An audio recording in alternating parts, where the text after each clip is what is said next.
Nothing beats the taste of a Formula One weekend. Nothing is beyond the feeling of a Formula One Grand Prix weekend, especially after a very long preseason. But yeah, finally, F1's back, racing is back, and excitement is back. I mean, it's been a very, really intense preseason testing in terms of the tightness and the gap in between the field.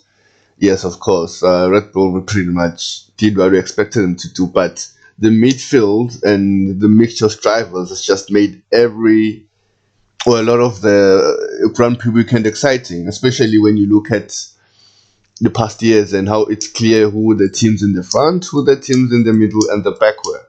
But yeah, F1's racing is back. And Red Bull pretty much ran away with the race. I mean, Max pretty much stopped pushing by lap 20.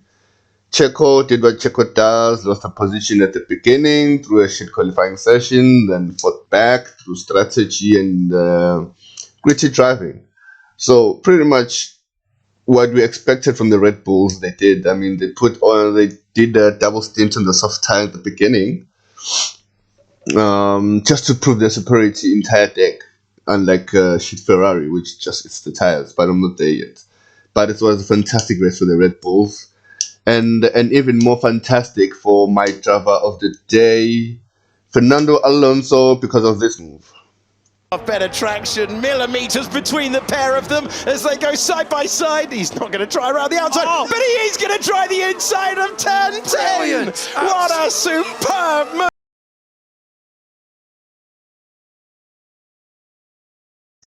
Now that is a driver who clearly knows what he's there for.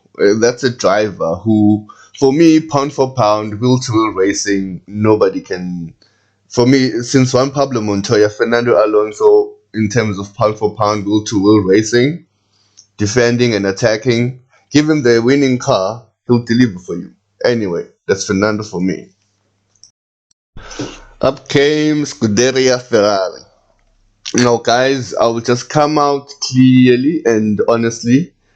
Ferrari was my first team in Formula One. Ferrari was my first love in Formula One, 1996, when Michael joined. So I've always been attached or connected to Ferrari even after Michael left. Now that also means all these years I've had to endure the pain and disappointment and irritation and confusion that comes with being a fan of Ferrari. Oh, yeah, the motivational speaker or psychiatrist or whatever shrink they have at Ferrari must work overtime with their drivers, of having to encourage them time and time again because it's either strategy or an engine or confusion. If it's not that, then there's infighting at the factory, just like in 2017 when Mattia Binotto and Maurizio Arrivabene, who previous team principal, decided to fight and then caused a rift in the factory, and then there were now two sides. We both know who left then after that. All know who left after that. So Ferrari is like that trailer of an amazing sequel to a movie, and when you get to watch the movie, you find out that it's actually just rubbish, and they should just left the original alone. But because Ferrari likes raising hopes, look, I'm trying to be not negative here, but at this point, Ferrari can win every race and then lose from the moment they need one race to win the championship, and they can just lose until the season ends. That's Ferrari. I would love to be proven wrong. I would love for those flags at Ferrari factory those three flags, to be hoisted up high whenever there's a race victory, especially a championship. But as long as don't ask me about Frederick Vasseur, he's still finding his feet. I think he pretty much still shocked at Ferrari too. But Ferrari is Ferrari. I mean, look at Charles. Just listen to Charles. Pace, everything felt good, so it is a shame, but yeah, now I just hope we can look into it, understand what went wrong, and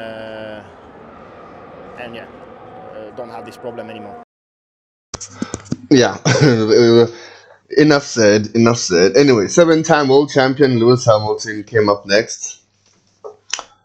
Mercedes. I think everyone knows about what's going on with Mercedes. Actually, no one knows what's going on with Mercedes. Even Mercedes doesn't seem to know what's wrong with Mercedes. Toto's in a bad mood. George must be wondering why he got there a year too late. And Lewis, I don't know. But yeah, it seems like they closed the gap a bit to the front runners, but I just think the front runners they didn't have anybody to push them. That's why it seems like they were close. Maybe in qualifying trim, but for me, I always thought that the strongest part, the only strong part of last year's Mercedes was the tire deck. I think that really helped them, especially in winning that race. But it seems like they've gone the opposite direction this year, or just Red Bull, because it seems like only Red Bull has gotten on top of the tire degradation. But anyway, Merck seems to be struggling on tire deck. Lewis couldn't even turn the car the first few laps, and that was on the soft tire. Maybe as the car got lighter right towards the end, they could barely keep up with the Astons. I mean, Lance Stroll was also there nearby, which also for him is a good performance. I must commend him on a broken arm, or there's something with his arm, there's a pin and an issue. The fact that he came back to drive is commendable. I've never rated Lance Stroll as a driver myself, but I have to commend the effort he made to coming back. But yeah, the Mercedes came sandwiched the Lance Stroll, the Aston of Lance, and disappointing weekend for Mercedes, you have to agree. And then you have, well, Valtteri, who had a great race, pretty much unnoticed. He just, he did the first stint on the soft tire and then got on the hard with the undercut, which is very effective in Bahrain because of the high tire deck. So by the time he came out, he pretty much was in that position, and a very good performance from Valtteri. I commend him, and yeah, that's a good weekend in terms of points. Even though Guan Yu wasn't as successful, he didn't have a good weekend, but yeah. Points scored. Pierre Gasly debuting for Alpine, stellar race as well, probably similar to Valtteri. I mean, he started was out in Q1, probably just getting to understand the Alpine. It's a good race, but I'll be honest, I wasn't paying much attention to the Alpines and the Alfa Romeos.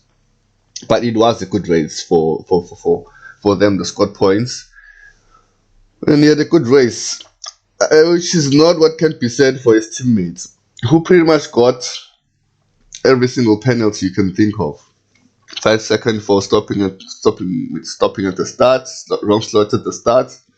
5 seconds for speeding in the pit lane when saving that start, and then another 5 seconds for the team servicing the car before he could serve the penalty, it's confusing, but at some point they just stopped the car from running just to save mileage and everything. But it was just a shitty race for Esteban. Hopefully it will work out better as the season continues. But yeah, that was it for the contrasting weekends for the Alpine team. To run off the points, then came Alex Albon in a brilliant drive for Williams. Wonderful weekend. And they were also promising in testing too. Now, for Williams to have two drivers, yes, they scored 1 point, but Logan Sargent finished 12. In the entire race, they were fighting Alpines and Alfa Romeos instead of just being ahead of Haas. And unfortunately, Haas left them in the back as back markers last year. So for me, Williams, it was the most disappointing team for me last year. Williams being Williams, and knowing where Williams comes from. Yes, pedigree doesn't give you speed, doesn't get you lap time, but come on, it was just ridiculous for Williams to be back there.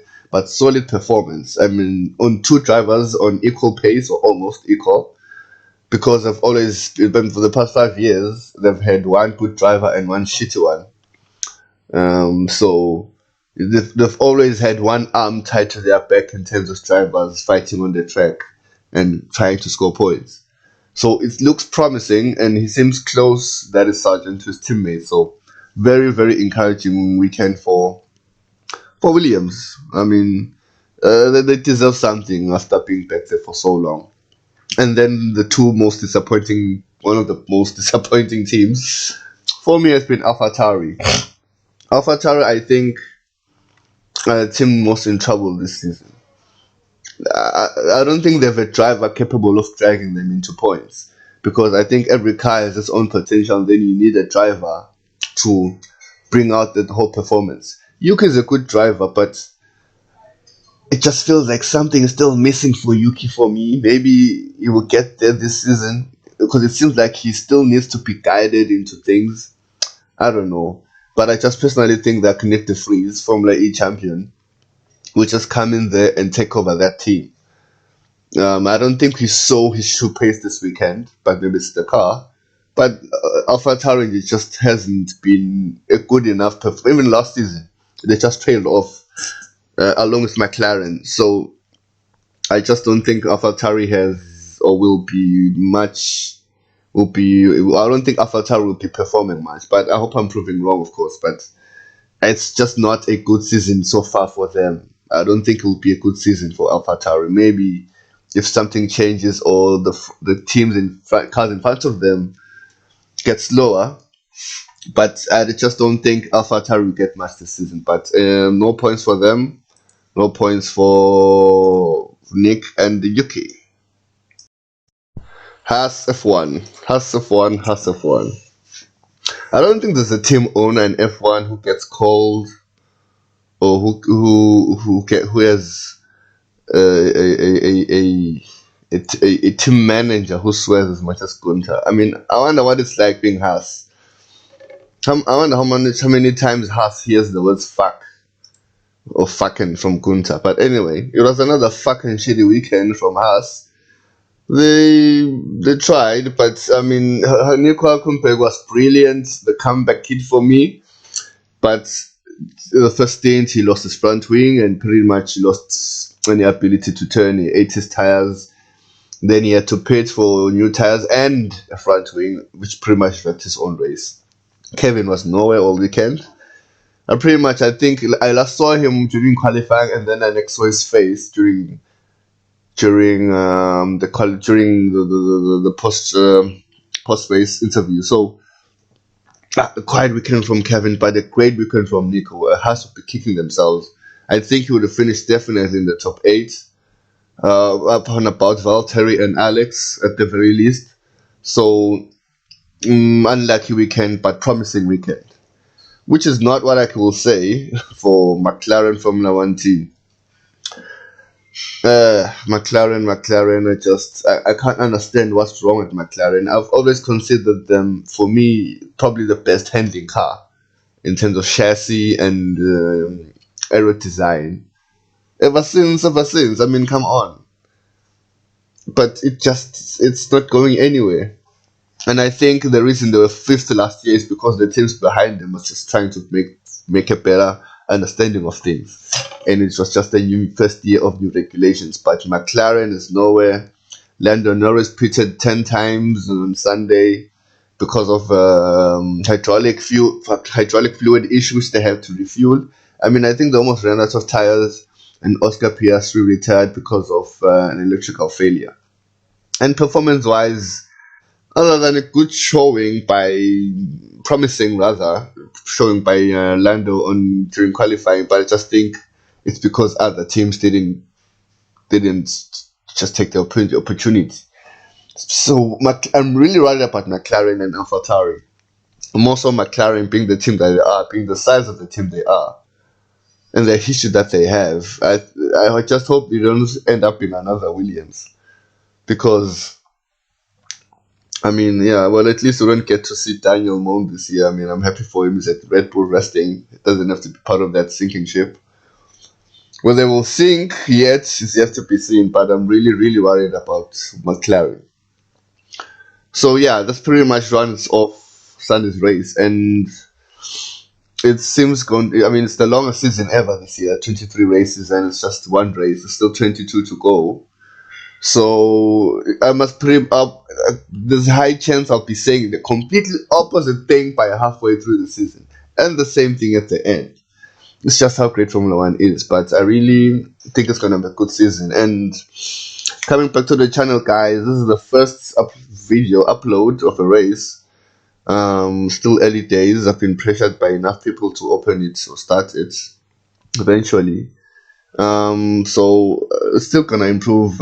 Still gonna do live discussions. We're still gonna do live uploads. So still early days for me, early days for the channel. So please support me, guys. Like, follow, subscribe, blah blah blah, view. And I promise you, we'll get there. We'll get there. We were gonna build our own F1 community and discussion. So I can't take to begin and start this journey with you guys. And see you around. And remember, start your engines.